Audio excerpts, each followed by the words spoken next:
Carol and Cheryl, Cheryl and Carol, Carol and Cheryl. Hello, everybody. Welcome back to Conversations with Carol and Cheryl. Hey, Carol, how are you? Good. How you doing, Cheryl? I'm okay. So what are we going to talk about today? So, Cheryl, I wanted to ask you a question.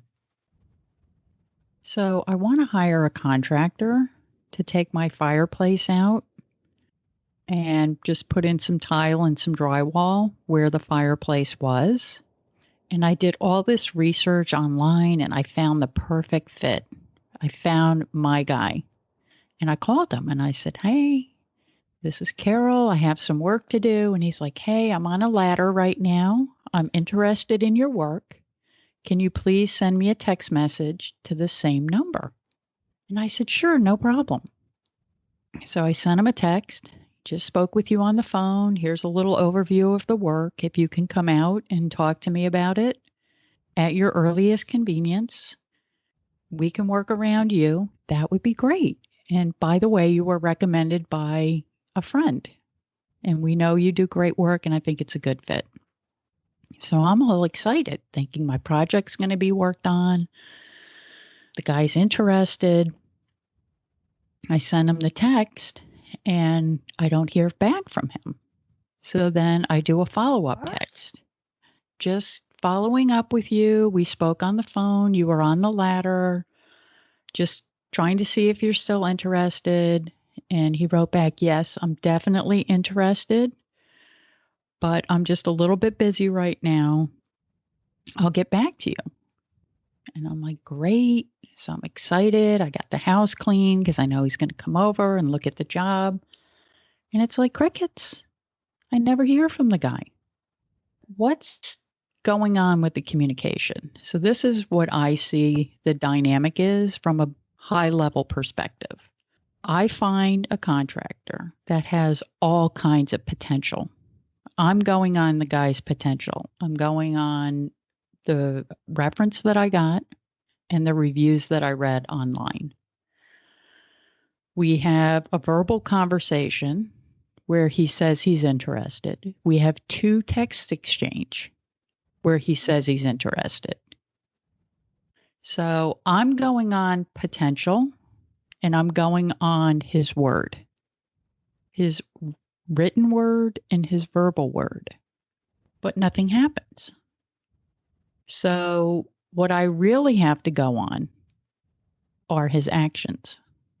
His actions are telling me, "I am too busy for you. I don't want to deal with you right now, lady." And I'm sure I could follow up again and he would just keep stringing me along.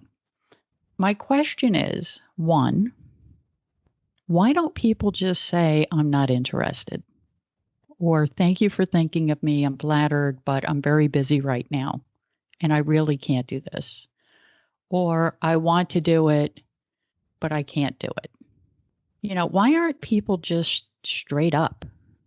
Why do they string you along? Why do they say one thing and do another? Has that ever happened to you? Yes. And I think you probably should have put your feelers out to 10 contractors. You would have got 2 replies back.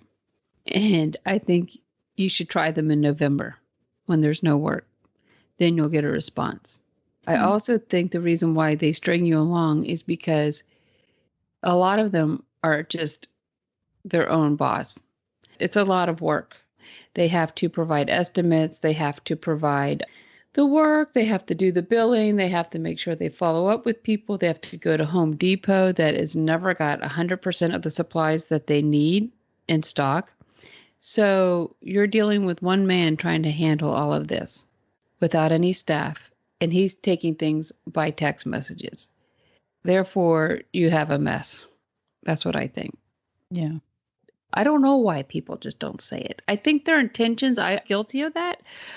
When I say something, my intentions are 100%.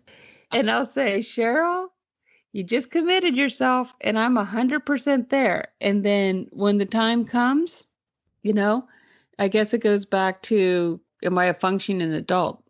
I'm just like, I can't right now.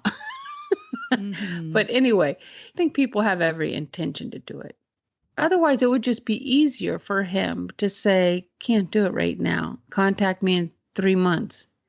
But I think he thinks he's going to make time for you. I think women do this with potential boyfriends. Oh, yeah. You look at, oh, wow, this guy, like in Dirty John, he's a doctor. He's so cute. This guy has so much potential. And then they say they're interested, but then they never call you. I think is they don't want to hurt your feelings. Who wants to hear to their face, you're nice, but I'm never going to call you? Yeah, but to me, it's like a mixed message. So in the communication, I guess what I'm saying is you really have to look at the actions and not what people say. Because their Yeah. intentions could be good, like you're saying. But when it really comes down to it, you can't go by people's potential. You have to go with what's real. Yeah, I tell my kids to go by intentions, not words, not actions, because intentions are what you really mean, but the other two don't line up. Hmm. Your actions and your words don't always line up with your intentions. And I don't know, I think intentions is probably the most important. It's probably the most important, but the least reliable, if that makes sense. Yeah, it does. Kind of my takeaways from this is one, you can't go on people's potential. You have to go on reality. And I think that's a mistake I've made throughout my life, especially with men. Like, oh, there's so much potential here. And then I start going off into Carol Fantasy Island with this Hmm. person. And it's not really what's presenting in front of me. So there's that. And then unfortunately, you can't go on what people say. You have to go on what they do. That was another big learning for me, especially with my kids, because they would tell me all day long exactly what I want to hear in a way that I want to hear it and make me feel really good, and then just go do whatever they want. So the takeaways, again, is just you can't go on people's potential and you have to go by actions and not words. I guess for me in my own communication, to be direct and just say, I'm glad that you reached out to me, but this is not a good time. And just be direct, even though that's awkward, instead of just not returning the phone call. Or if I can't do it, if something changes, call them back and have the awkward conversation and say, I did commit to this, but something has come up. I can no longer do it. So I'm just giving you a heads up. I think it's also, too, not so black and white. I think people like that could go deeper for this guy. Like some people have a hard time saying no. I'm one of those people. I'm getting better because Mhm. people would rather hear no.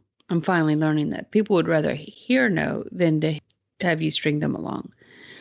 Yeah, I guess it's just not so easy for people. Like we're talking earlier about my anxiety about calling people back.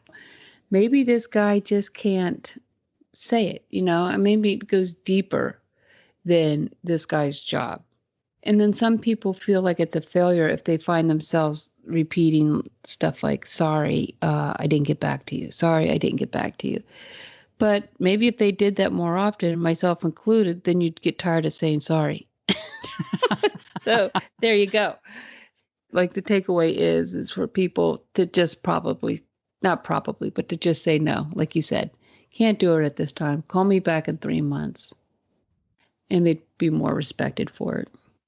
And it would help me move along with the project because I'm waiting now for a response and I could have moved on. Well, maybe that's his whole thing. He doesn't want you to move on. He's going to string you along till he's free. Well, then he should just say that. In my experience, at least with the contractors, the ones that are hungry, they respond and they make an appointment with you. They show up and the work gets done. So Right. maybe out of the 10, like you said, you'll get 2 that can do that. And that's what you have to go with. You can't really rely on the person that can't even answer a text. I have a funny little story about contractors. I put in my phone this person's name and plumber. I don't know how I did it. I mean, I know how I did it. I don't know why I saved this person's name. I don't know if I ever had them come in to give me an estimate. And so I have another plumber's name that I got as a reference. Well, I accidentally called the one on my phone, right? And I start talking to him and I'm like, I go, I don't think you're the guy I meant to call. And he's like, okay, well, I need a new toilet installed. He goes, did you call the company? Because I can do it for $200. And it's like $700 to get a new toilet installed. And I'm just like, oh my God. But I don't know who this guy is. I don't know if he was good. I don't know if I disliked him. I don't know what, but it's like so tempting to go with this $200 deal. I don't know if I can get him to back up the work. I don't know if he'll get in here and say, oh, you need all this stuff once it's pulled apart. So Right. I'm going with the other guy, the $700 guy, because I'm like, he's a company and I would just feel better. It's on the first floor and I cannot have that not working. So anyway, it's just so funny. And it held me up for a couple months now because they both said, pick out your toilet, but it's a very small powder room. I don't know if it's big enough. I'm like, I was just stuck. I'm just like, I don't know what to do. I don't know what size to get. I don't know. I don't want the water saving toilet. I want one that flushes. $200 guy keeps weighing on my mind. I'm like, and I'm thinking he can just be anybody. He may not even be a plumber. Maybe I did it by mistake. He's But Larry anyway, Plummer. yeah, Larry I'm just Plummer like, in your phone, just some dude you met. He's not even a plumber. His last name is Plummer. right, right. It could be his last name. Oh my God, I didn't even think about that, but it sure could. Because I said, well, there was someone in here that fixed the spigot outside. Was it you? And I'm like giving him my address, and then I was just like, this is crazy. But it's like really a moral dilemma, because it's like, do I go the cheap route or do I go the legitimate route? Like I got to get this guy out of my head. And you need a toilet that can flush the mother load. You Oh don't yeah. want one of these high efficiency. It's like I got cotton candy around my hand when I wipe. I mean, we go through a roll a day here. We're Easily. very extravagant on the toilet paper. When you're in a work building, I have to Oh, laugh yeah. because the people in the next stall must just hear. "Brrr, brrr." I mean, I just oh, it's not mine. I take it from the bottom and swing all the way diagonal up and over my head. No. But yeah, we're really extravagant. So these money saving things, I had got money saving a washer and dryer and it was the worst. It was so slow and it only filled up just to the tip of the water. It was the worst. I said, I'll always go old fashioned now. And that's what I went with the toilet. So this is why I'm mentally constipated on this subject and on getting this done. I'll keep you posted when I get that toilet replaced. Well, I guess for me, I'm just going to be direct with people. Even though it's awkward, if I want to say no, I'm just going to say no and not respond. Like you said, I'm not good at it either. I don't think anyone is. I have to examine my intentions and go, how realistic is it? I mean, you may think you're going to do it and you want to do it and you say you're going to do it, but are you going to do it when the time comes? I think you want to, but you're not going to. I have to be more honest too. So yeah, everyone should. I mean, you can say it in other ways, I guess. I can't do it at this time. But I guess that's still stringing people along. I don't know. Anyway, yeah, don't string people along. I agree with you. It's very frustrating. And why do I have to contact 10 people to get 2 to respond? And what if it's 2 that are not really in the top 10?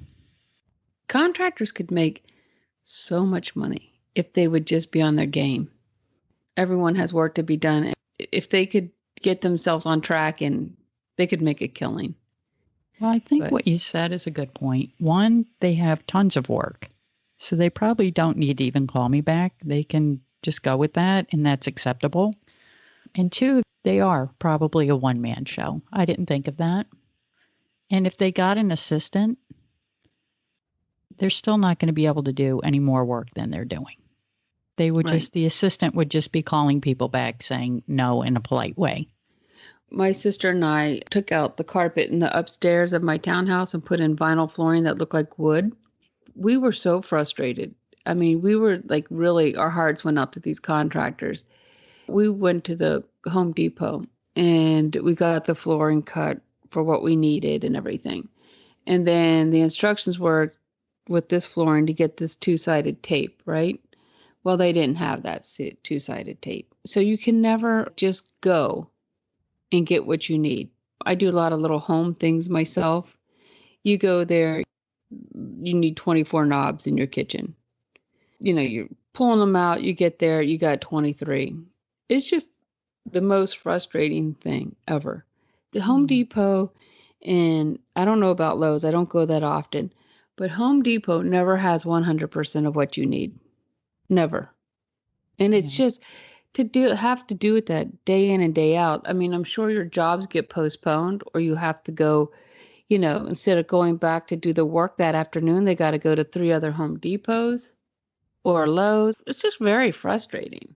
But that's when I kind of realized, okay, I get it now. Not being able to finish the job when they say they can. It made me a little more sensitive to what they go through. Well, those are really good points. What's the last thing you ate with? A pear. Pear.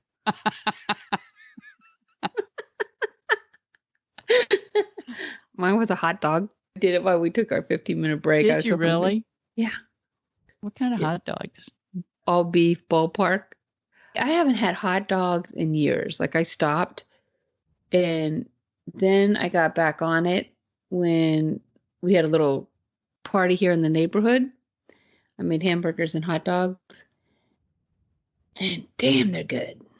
7-Eleven has the best hot dogs. I used to stop on the way to work and get 2 hot dogs and a Mountain Dew. That's how times have changed. You know, I haven't had a Mountain Dew in like 2 years or more. Are you serious? Yeah, I quit. I completely quit. Good for you. Yeah. That's amazing. Yeah.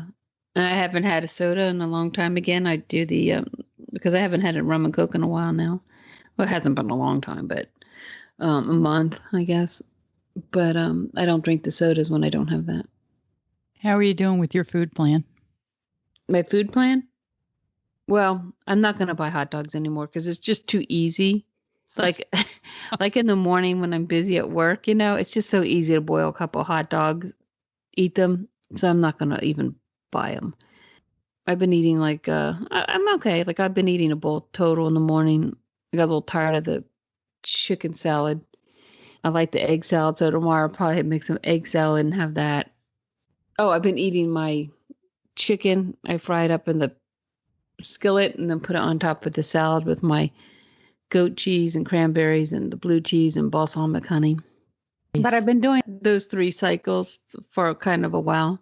It's getting a little old.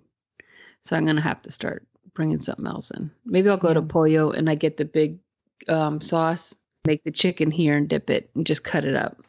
And so that's real easy and good. That never gets old. I think I figured out the polio sauce recipe. Yeah? I think it's mayonnaise, mustard, and vinegar.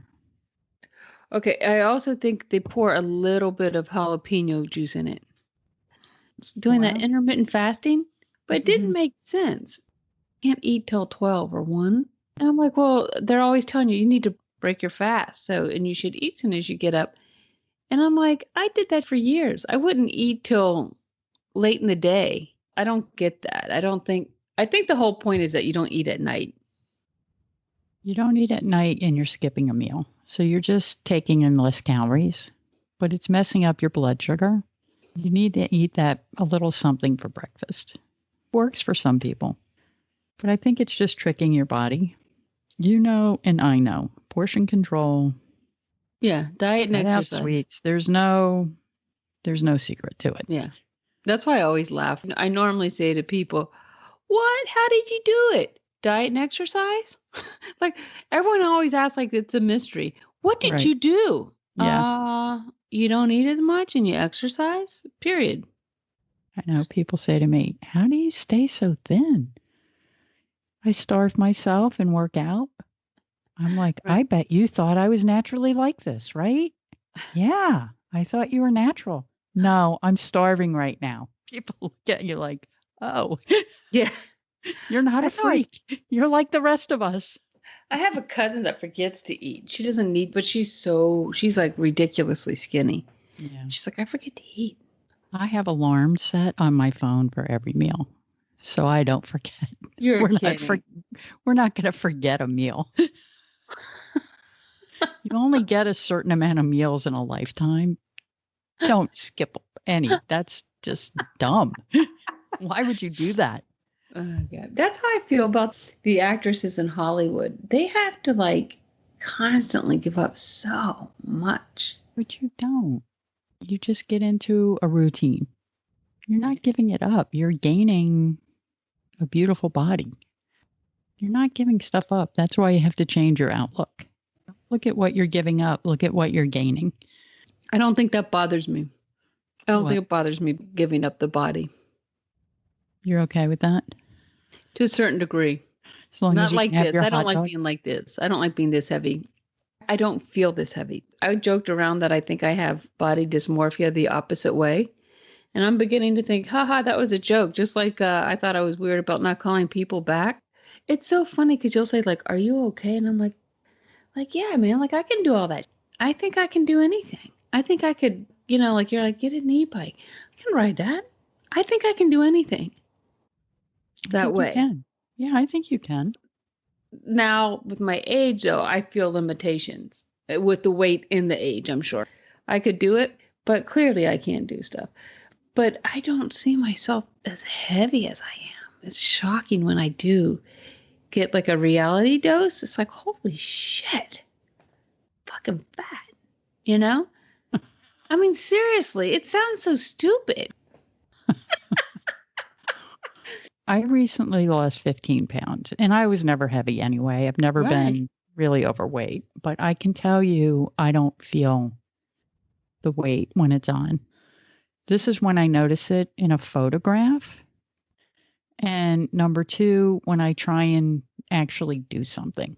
Because if you're sitting in the chair, you're not really feeling it.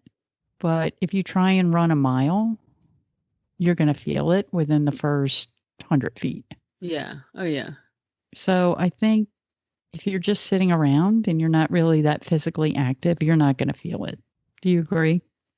Yeah. But like I used to get outside and run around with the kids, but I guess it's been quite a while. You don't realize how long it's been. In 17, when I went to New York, I rode Central Park 6 miles without a problem.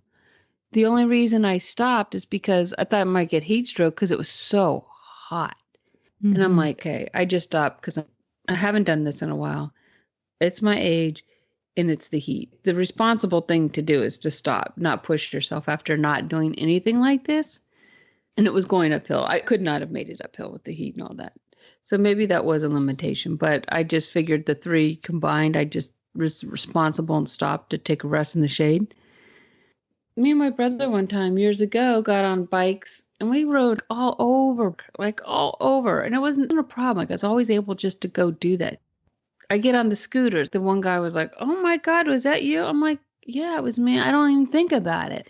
It's like, I don't think I can't do it. I just got on the thing and go, I just think I can do things. And then my weight, I don't think about the weight holding me back. But you're right.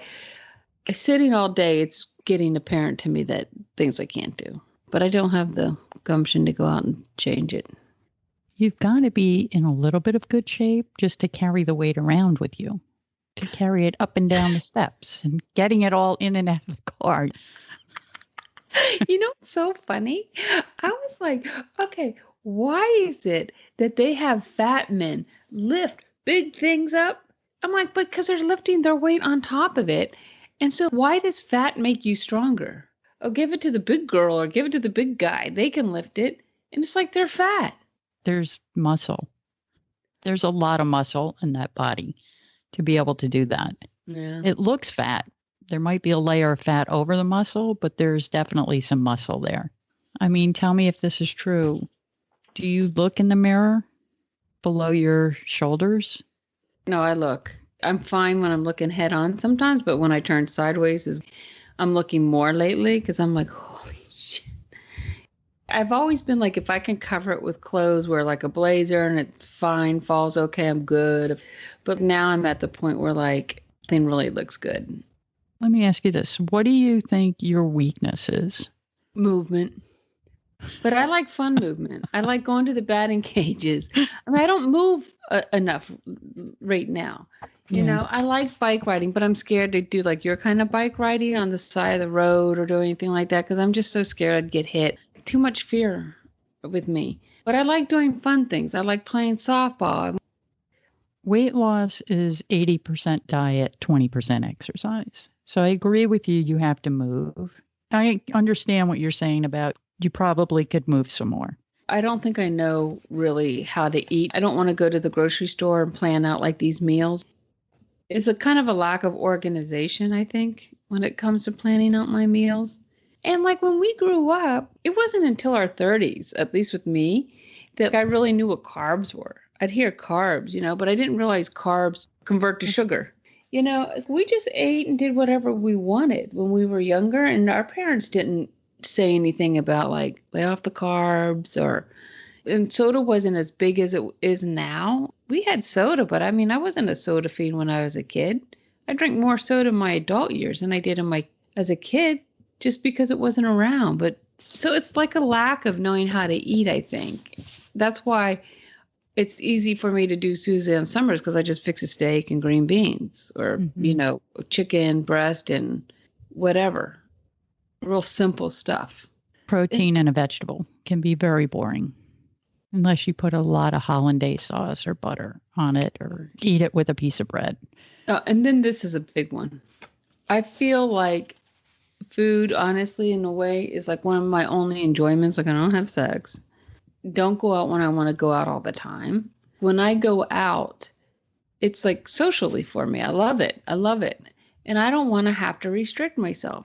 I want to be able, when I go out, I want to drink what I want to drink. I want to eat what I want to eat. I don't want to restrict myself on these things. Yeah. You don't want limitations? Yeah. I guess it's a lack of willpower. It's my enjoyment. And if I want to eat what I want to eat, like what else is there? So I get what you're saying about organization because I think that is spot on. That's a big problem. If you were organized and had the food in the house, you would just do what you're supposed to do. Yeah, because I like the food. How would you feel about hiring a personal chef to just cook your meals and bring them over? I don't think it costs that much more money than buying the food and cooking it yourself. It definitely doesn't cost more than eating out. Yeah, I had to look into that. At least give it a try for a while. I do love good food. Too hard to fix. I should cook all the time because when I cook, I don't eat. I don't want to eat it. Why? When I fix Thanksgiving dinner, like by the time it's done, I'm just go without it. So maybe you would benefit from a personal chef. Just try it for like a month. Yeah, I think I will. Because if you had the food in there and you just had to nuke it or throw it in the air fryer and bring it up to your desk and you could keep working, that's 80% of your problem. And then you could work on the exercise piece. Yeah, that's a good idea. I had to try it. Just break it down. Well, my sister was a personal chef. And she helped a lot of people. Colleen enjoys everything that I find hellish. You know what I mean? She's amazing. Like I know. Fucking like when I moved out of my parents' house, that was a nightmare. She does that on the weekly. I mean, and then to cook all those meals for people. Well, she did it for people, mainly elderly people that had dietary restrictions. So say they just had a bypass surgery and they need to really be cutting back on their fat, or somebody that's just been diagnosed with high blood pressure and they need to be cutting back on their salt. And they really don't know how to cook like that. Even if you had the person just do 4 dinners a week, because you can pretty much stay on track for breakfast and lunch, right? Yeah. With your egg salad and a bowl of cereal, just some toast and coffee, whatever. If you did 4 dinners a week and then you had to come up with 3 to cut back so it's not as expensive, and have her do your shop. For the 3, you have to cook and bring the food over. So all you have to do is cook it. Bringing over 4 prepared meals and 3 meals, the groceries are there. So you don't even have to go out. Yeah. And she'll figure it out for you. So you're not sitting down going, okay, steak and green beans and breast and broccoli. Said if I was rich, I could eat all that. The Brussels sprouts, the salads, crab legs, chicken, lean, steak. I wouldn't have to do all that other stuff, but just don't like preparing it all, getting it all. And you have to be super organized, and it's time intensive. It is. That's just an idea. As a matter of fact, this girl gave me probably 10 years ago a card in the cafeteria. She said she did that, and she gave me the guy's number, and I never called. I should have. My life would have been different. No, it wouldn't. No. Yeah. And then some people, as far as the exercise, they really do need a personal trainer. Just to have an appointment on the calendar, a commitment, somebody to encourage you and say, good job, you're doing great. Yeah. Breathe, watch your form. That was great. I went to a personal trainer when I was turning 50. It was great. That's when I lost a lot of weight there. I remember that. I remember you were going to the gym. I had a trainer. I was like, time to take care of me. And then that's when my dad got sick around that time. And then I worked from home, and then the stress of moving and all that. I'll be your personal trainer. I'll kick your ass. I want to do yoga. I want to be really flexible. I think I told you about this. So I go to her class, and it was mainly working women, beyond middle-aged women that sat at a desk all day. So the first time I go in, we lay our mats down. We're all kind of social distance anyway, even though that wasn't a thing. And she goes, okay, we're going to work our eyeballs. And she's like, 12 o'clock, 3 o'clock, 6 o'clock, 9 o'clock, 12 o'clock. I'm like, I love this. Lay on my back. I'm like, yeah, this is so cool. This is so easy. And it felt good. My eyeballs really needed to move around from staring at the screen all day. This is yoga. This is so easy. Well, then, as the class progressed, I'm like, this is so hard. Oh, my God. And we weren't doing anything. Right. Like, it was for the very beginner people who can't even sit Indian style. But can you imagine how strong your muscles are to be able to do that? That's amazing to me. I mean, I do some in my routine, but it's hard. And I do sort of the same movements over and over, so I'm good at those. But to do a plank for 3 minutes, I'd die. So there's things you can do if you have a trainer that will work with you. And the amazing thing is the body responds. And you can realize gains very quickly with exercise. The big risk is getting injured. So you're only as strong as your weakest muscle or your weakest ligament. Blow that out, you're out, you could be out for 6 weeks. Yeah, that's why I worry about my knees. Sometimes they sound like ball bearings in them, like BBs. Velcro. So what is that? It's just cartilage. Like doing anything hard on the knees anymore. I want to get the weight off. I think I've lost weight now. My certain things I can tell, like when I smile, when I'm real fat, it's my eyes, and I can tell. I'll go, and I'm like, I can see more of my eyes, and then right at my hips here, like they come out like when I'm real fat, and then like my ass cheeks cut in like on the side, and that's going away a little bit. Like there's just like certain things. So I think I have lost a little bit, but of course I need to lose a lot before you can even notice. And that's the other thing is women's clothing is bullshit because with the 40-pound weight difference, I think it was only like 20, 25 pounds you could fluctuate in and still wear the same clothes. So women don't even know when they're getting fat. You do. But you know what I'm saying? The clothes stretched a 25 weight pound difference. I was like, that's not right. I shouldn't be able to wear that after 25 pounds of weight loss. So could you imagine if I started at that and gained 25 pounds, I'd still be in the same pair of pants. You know how I measure it? How? I sit up straight in my chair and I let my stomach hit my legs. And then I have a freckle. funny? Yeah. I have a I freckle suck on my leg, and if my stomach goes past the freckle, it's time to start putting the brakes on. It's all these little bizarre things, you know. A lot of people don't look in the mirror, so they don't have to deal with it.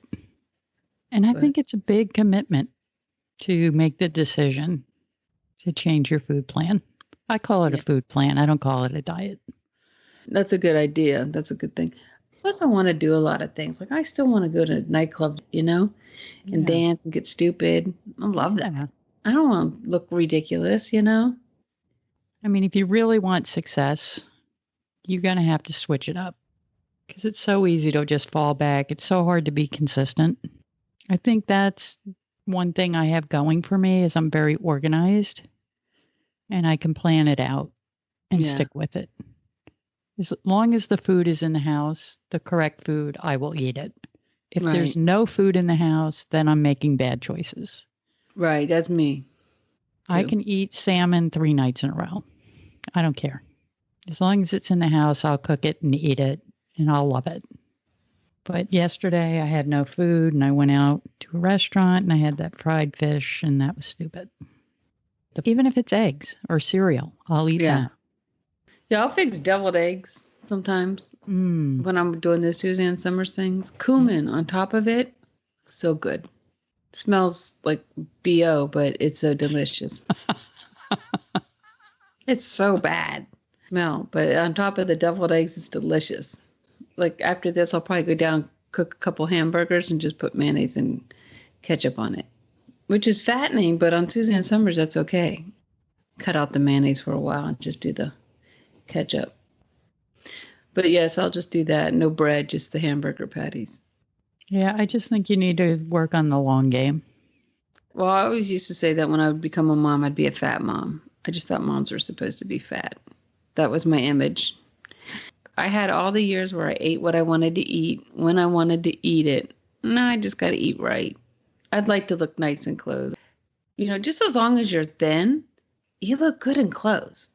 Like I don't have to be firm is what I'm saying. Mhm. Just like if you're thin, you look just so nice in the clothes, Mhm. But that's me today. You've heard me talk the talk. So in a month from now, I'll be like, whatever. I like it. I like eating like this. Whatever.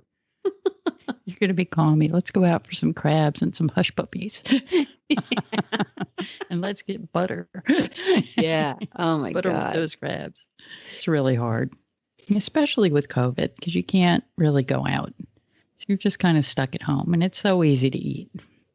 You're Yeah. not moving around. You're not going out. If you were dancing, you at least would be getting some exercise. Yeah. And that would motivate you to stay consistent. And I used to put music on and dance. I don't do that anymore. Hardly. I mean, I'll do it once in a while, but I lose interest. I'll just stop in the middle of the song, walk away. Because You're tired. Yeah, I don't know. You're out what of it is. breath. It's funny. I don't know. Well, Cheryl, we're coming to the end of our time. It's always great chatting with you. Yeah, you too. So I guess we'll see everybody next week. Bye. Bye-bye. Carolyn, Cheryl, thank you. Carolyn, Cheryl, thank you.